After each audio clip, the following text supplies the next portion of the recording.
Hi everyone, I'm Tammy Hotchkiss. I'm an archaeologist and the curator at Origin Centre Museum. Origin Centre is situated at the University of the Witwatersrand in Johannesburg in South Africa. The museum is dedicated to the exploration and celebration of humankind and the origins of human creativity and art in Africa. We provide greater public access to South Africa's vast archaeological and historical archives. The museum combines ancient examples of innovation and art with contemporary art installations as visualizations of the past.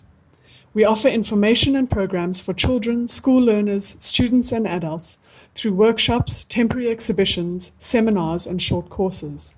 We offer hands-on activities that help bring the museum content to life. Our ochre workshops are one of those offerings. But what is ochre? Ochre, also known as earth pigments or coloring materials, are mineral pigments comprised of iron oxides and iron oxyhydroxides that leave red, yellow, or purple streaks. The earliest evidence of ochre use dates within the early Pleistocene at around 500,000 years ago in southern Africa. By 100,000 years ago, ochre, and especially red ochre, was habitually used and is common at Middle Stone Age sites in Africa. By 60,000 years ago, in Africa and many other parts of the world, ochre is regularly collected and used. But it is important in our human history because it appears at a time of significant technological advances and behavioral innovations for our species, such as advanced stone and bone tool technologies, hafting technology, and ostrich eggshell engravings. Ochre is processed in many ways and is used for a range of tasks in both archaeological and contemporary contexts.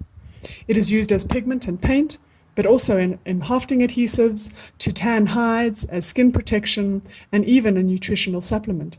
So ochre is not just a simple pigment, and that's how I approach the workshops. I started the workshops because I'm passionate about ochre, and it is a common thread that runs through the museum, from the origins of art and human creativity to rock art and into the modern world. The workshops are planned as fun, interactive experiments, while one can learn about the many uses of ochre in the past. Attendees get to smash, crush, grind, or scrape the ochre pieces to produce colorful powder. This is often the noisiest part and has resulted in a few complaints from colleagues in the building. Once the powder is produced, we explore various ingredients and ways of making paints. A selection of ingredients and binders are provided to mix with the ochre powder, including water, egg, coconut oil, salt, and sugar. I always invite people to try their own saliva, but usually only some kids are up to the challenge. I definitely won't be suggesting this during the COVID pandemic. During the mixing process, many attendees realize that the powder they thought was fine enough actually needed a lot more grinding or crushing. Using ochre and making paint is not the simple job they believed it to be. We supply paint brushes and sticks to apply the paint, and I encourage people to use their fingers and to experiment with different ways of applying the paint to different surfaces. We paint on paper, board, rocks, and skin. I provide pictures of rock art and archaeological objects to inspire, but let the attendees paint whatever they like, or what they liked in the museum. Attendees range from 3-year-olds to students and academics to established artists, and each person brings their own interpretation, ideas, and experience. So what have we learned from these workshops? Many people don't know about ochre and are amazed that these types of rocks are found all over the world and even maybe in their own neighborhood. Sadly, so many children don't know about the richness of Africa's ancient past. Our school curriculum only briefly deals with it, and so a huge portion of Africa's vast prehistory is not taught. Through these workshops, we have helped inspire children and adults to explore their world more and to be excited to learn about their past. The informal nature of the workshops allows people to ask questions or discuss something they saw in the museum or don't understand about certain archaeological objects.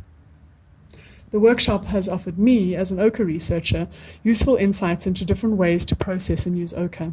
Some attendees are familiar with ochre.